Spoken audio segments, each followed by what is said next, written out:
Berlatar di Prancis, kisah akan berfokus pada seorang mantan komando tentara bernama Elias yang saat ini tinggal di rumah perawatan bagi para veteran perang, di mana saat ia akan pergi keluar, Elias selalu menempelkan selotip pada bagian atas pintu sebagai tanda apabila ada seseorang yang masuk ke kamarnya.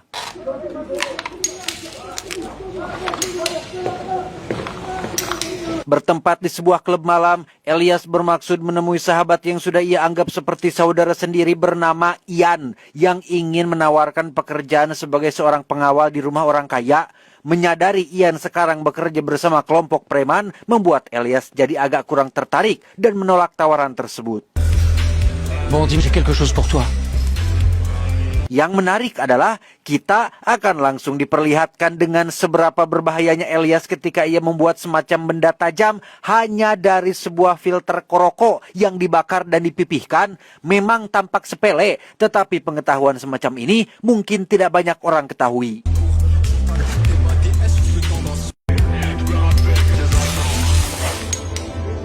Pulang ke rumah perawatan, selotip yang ia tempelkan di pintu sudah terbuka, yang berarti ada seseorang yang sudah masuk ke kamarnya. Elias langsung mengeluarkan pisau lipat miliknya dan... Attends, un couteau maintenant. Ya, itu hanyalah pengawas tempat ini yang ingin memeriksa kondisi terbaru Elias yang dari beberapa hal yang beliau temukan di sini, Pak Pengawas pun menyimpulkan jika Elias masih mengalami trauma pasca perang yang membuatnya seolah-olah masih berada di medan perang dengan segala kewaspadaannya yang berlebihan, di mana Elias yang tak terima dianggap halu pun memutuskan untuk langsung pergi dari tempat ini. Elias! Tak pergi kemana-mana lagi, Elias langsung menemui Ian di tempat usahanya, yaitu penyewaan jasa terjun payung, yang setelah dipikir-pikir lagi, Elias setuju untuk menerima tawaran pekerjaan yang ia tawarkan semalam. Et tout ce qu'il te faut dedans, tu mérites vraiment ce nouveau départ. Dan inilah rumah orang kaya yang akan menjadi tempat kerja baru bagi Elias, di mana sang pemilik sendiri adalah bernama Jamal, salah satu orang terkaya di Dubai. Kemudian ada Amina yang merupakan adik perempuannya, dan Nur yang tiada lain adalah putri semata wayang Amina yang berarti adalah keponakannya si Jamal. Salam, monsieur. Tugas Elias di tempat ini adalah sebagai pengawal yang akan melindungi Amina dan Nur dari segala macam bahaya, karena pada dasarnya mereka berdua adalah keturunan ningrat dan banyak pihak yang pastinya memanfaatkan itu sebagai keuntungan.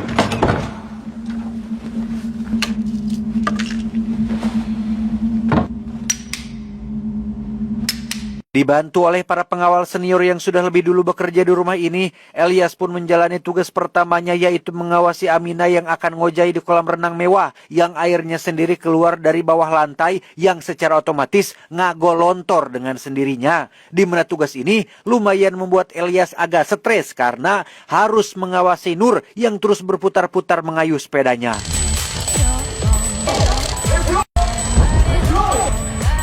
Selesai Amina berenang, Elias pun ditugaskan untuk mengambil paket yang datang dari pintu samping, di mana Nur yang bangor pun tiba-tiba keluar mengayuh sepedanya tepat saat ada dua orang mencurigakan yang sedang mengendarai motor.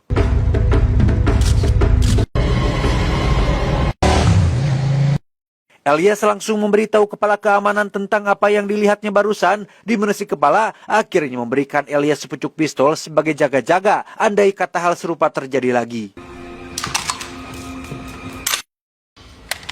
Singkat cerita, malam pun poek. Ketika Elias keluar untuk cari angin, ada Nur yang sedang mengamati rasi bintang menggunakan teleskopnya, di mana saat Nur menunjukkan rasi bintang yang sedang ia amati, Elias langsung memberitahukan nama dari rasi bintang tersebut.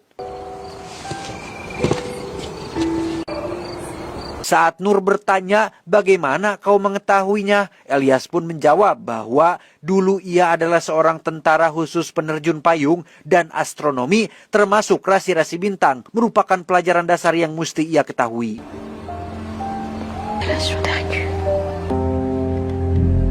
Keesokan paginya, Elias harus menyaksikan pertengkaran antara Aminah dan Jamal terkait peraturan Jamal yang melarang Aminah dan Nur keluar rumah. Selama beberapa bulan mereka tinggal di Prancis, Jamal tidak pernah memberikan izin untuk mereka berdua menginjakan kaki di dunia luar dengan alasan untuk sebagai keamanan. وش رح تسوي المرة الجاية؟ ومين معها حاجة؟ قول اطلعي لغرفتك يلا. عمري 13 سنة. Karena Jamal tidak kuat melawan dua congor perempuan, ia pun mengizinkan Nur dan Aminah keluar dengan tetap dikawal oleh Ilyas yang juga akan menjadi supir, di mana Ilyas mesti lebih ekstra waspada kalau terjadi sesuatu yang tidak diinginkan.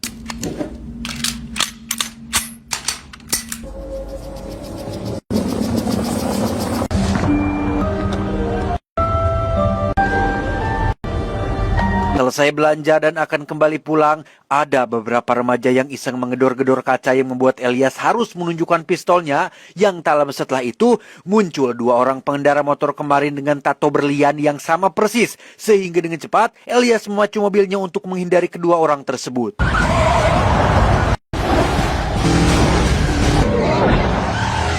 Sesampainya di rumah, Elias yang penasaran pun langsung meminta Nur untuk menceritakan siapa mereka dan apa tujuannya. Nur akhirnya jujur bahwa ia dan Aminah sebenarnya kabur dari Dubai, lebih tepatnya kabur dari sosok ayahnya yang jahat. Kedua orang tadi kemungkinan adalah tentara bayaran yang sengaja disewa oleh ayahnya untuk menculik dan membawa Nur dan ibunya pulang kembali ke negaranya. Il dit que la France va nous aider. Elias.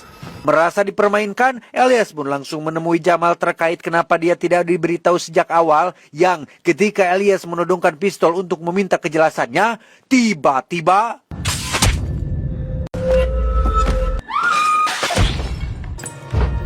ya, ada regu pembunuh yang sudah berhasil menerobos masuk rumah ini, di mana seluruh pengawal pun dihabis dibantai oleh mereka semua, termasuk anjing penjaga yang juga sempat berhasil menggigit salah satu pembunuh.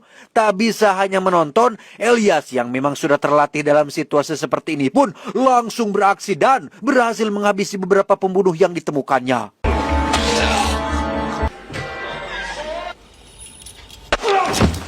Elias akhirnya berhasil menemukan Aminah yang bersembunyi di dalam rak lemari yang dengan alat komunikasi yang sudah diambil dari salah satu pembunuh. Elias akhirnya jadi tahu jika saat ini Nur sudah tertangkap dan berada di dekat kolam renang di bagian barat. Setelah mengamankan Aminah di dalam mobil, Elias langsung pergi ke kolam renang dan mengambil sebatang besi payung untuk sebagai senjata dan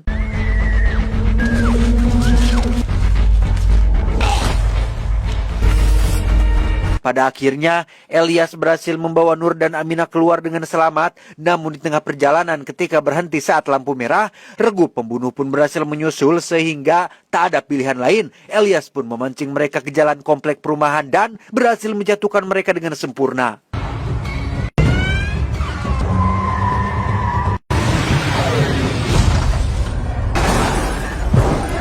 Karena mobilnya ringsek, mereka bertiga pun turun dari mobil. Elias membuang handphone mereka berdua untuk menghindari pelacakan dan berhenti di sebuah halte bus untuk pergi ke tempat lain.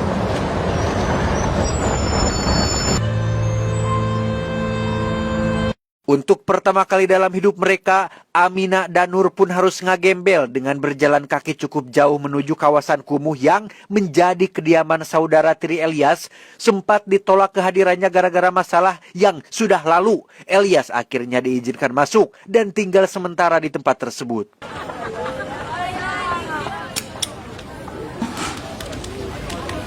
Selama Aminah dan Nur bersembunyi di sana, Elias masuk berita sebagai tersangka utama pembunuhan Jamal dan pengawalnya.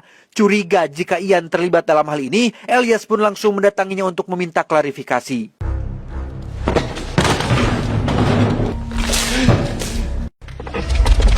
Ian mengaku tidak tahu apa-apa tentang kejadian ini. Yang ada, justru Ian mempertanyakan apa motivasi Elias menghabisi Jamal dan seluruh pengawalnya. Yang demi membuktikan dirinya tidak bersalah, Elias pun langsung membawa Ian pergi ke rumah Kang Jamal.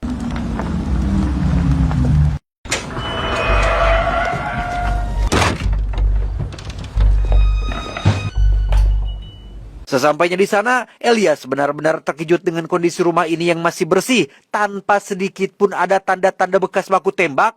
Tak hanya itu saja, Elias dan kita semua yang menonton akan sangat dibuat terkejut tatkala baru menyadari jika pelaku utamanya tidak lain dan tidak bukan adalah si Elias itu sendiri.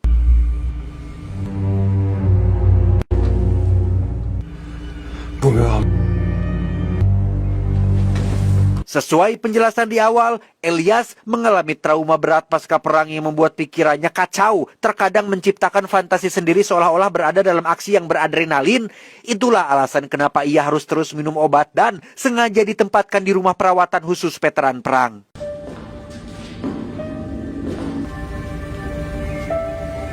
Ketika Elias sedang merenungi perbuatan yang tidak ia ingat sama sekali, Ian kembali memeriksa rekaman CCTV dan menemukan sesuatu yang mengejutkan, bahwa ternyata rekaman video ini sudah direkayasa menggunakan teknologi deepfake alias AI, sehingga terbantahlah sudah penjelasan yang barusan.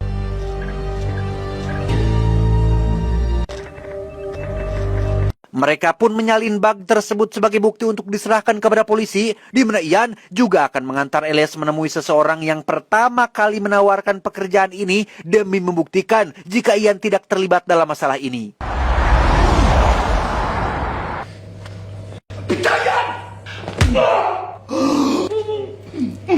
Dan inilah Durante, orang yang pertama kali menawarkan pekerjaan kepada Ian sekaligus orang yang bertugas merekayasa rekaman video tersebut menggunakan teknologi deepfake.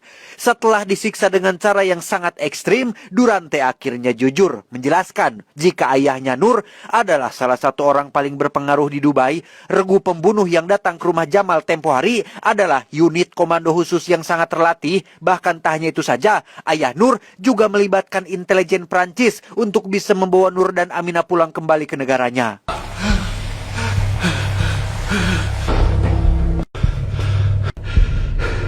Selesai dengan Durante, Elias dan Ian pun langsung kembali ke tempat persembunyian Nur dan Aminah untuk memberitahu jika Prancis tidak aman lagi untuk mereka berdua. Di tengah situasi saat ini, Inggris mungkin bisa menjadi opsi mereka mengamankan diri, yang dengan asumsi bahwa jalur udara dan laut sudah disusupi mata-mata si ayah.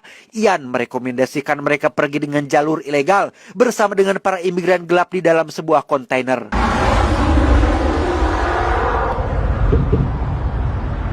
Dalam perjalanan menuju ke lokasi kontainer, Elias dan kawan-kawan pun berhenti sejenak untuk makan, di mana Elias yang punya insting tajam pun bisa dengan mudah menyadari kehadiran salah satu anggota regu pembunuh tempo hari dan memutuskan untuk mengikutinya.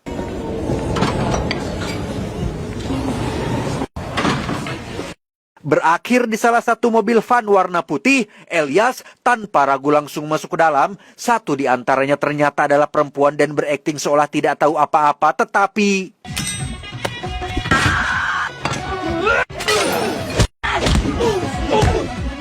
dengan brutal, Elias berhasil menghabisi mereka semua kurang dari 1 menit. Kita yang menonton mungkin akan sempat suuzon ya kepada Elias. Gimana kalau dia salah orang? Ya, ada bekas gigitan anjing pada lengan salah satu pembunuh, sehingga tidak salah lagi. Merekalah regu pembunuh yang kemarin dikirim ke rumah Jamal.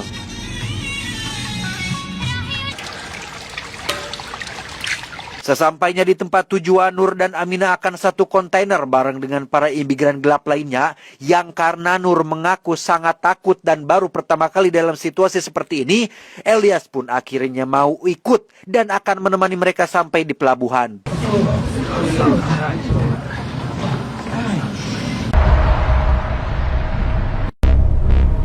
Beberapa menit setelah truk jalan, semua orang tiba-tiba terkejut saat Pak supir mengerem secara mendadak, di mana Elias mulai tidak enak hati dengan hal ini dan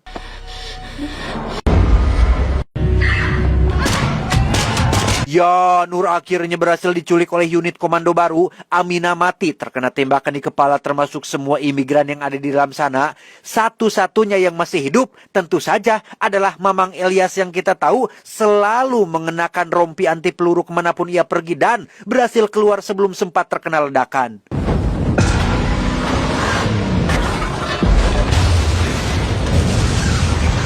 Beralih ke markas unit komando yang sudah menculik Ian dan Nur, dari tato berlian pada punggung tangannya, jelas merekalah orang yang selalu mengintai Nur dan Aminah selama ini, yang karena Ian terus disiksa tanpa henti, ia akhirnya bersedia untuk menceritakan siapa Elias dan apa latar belakangnya. Il est où Elias Flores? Sesuai yang sudah dijelaskan sebelumnya, Elias adalah tentara spesialis ekstraksi dan terjun payung, sudah menjalani sekitar 14 misi infiltrasi, sukses mengeksekusi sekitar 11 pemimpin kelompok pemberontak, dan itu semua hanya dilakukan oleh Elias seorang diri. Il a crapahuté pendant des jours. Elias, c'est pas un soldat.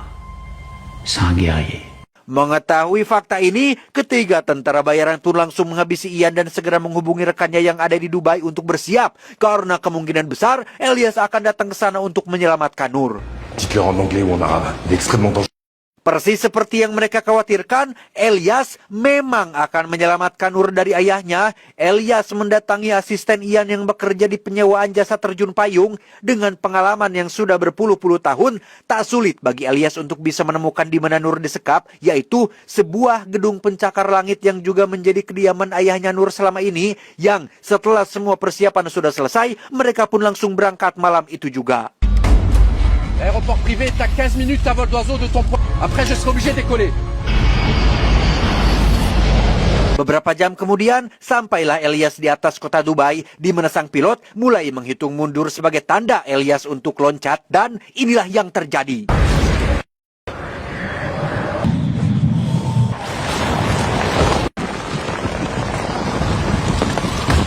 Tiba di atap gedung, Elias dengan perlengkapan perang seperti kacamata night vision, kemudian ada senjata api yang bisa ditekuk, entah apa namanya, silahkan komen di bawah, saya nggak tahu, pun langsung masuk ke dalam dan mulai melumpuhkan satu persatu penjaga yang ada di sana.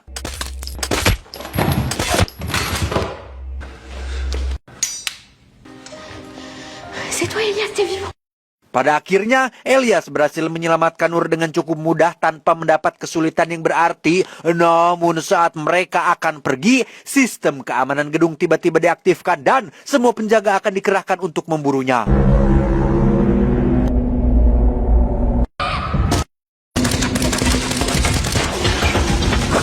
Berlokasi di ruangan koleksi pribadi milik si ayah, Elias pun terlibat baku tembak dengan para penjaga yang rata-rata punya basic di militer. Namun ingat, mereka tidak punya pengalaman seperti Elias, sehingga lagi Elias berhasil menang dari gelombang pertama.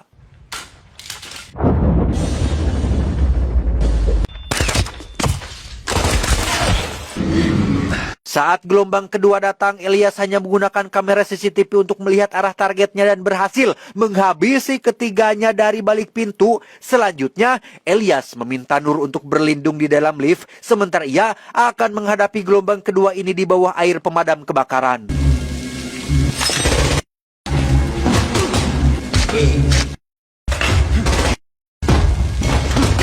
Selesai dengan gelombang kedua, Elias langsung menggendong Nur sebelum pasukan yang lain datang, tetapi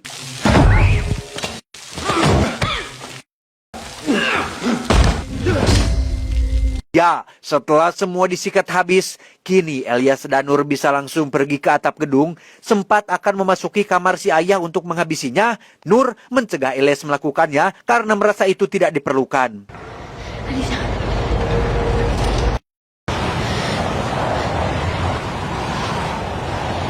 Tiba di atap gedung, Elias langsung mengambil alat pendorongnya dan bermaksud terjun bersama Nur ke bawah. Nur yang takut ketinggian pun sempat menolak ide tersebut, tetapi karena tidak punya pilihan lain, ia pun bersedia melakukannya.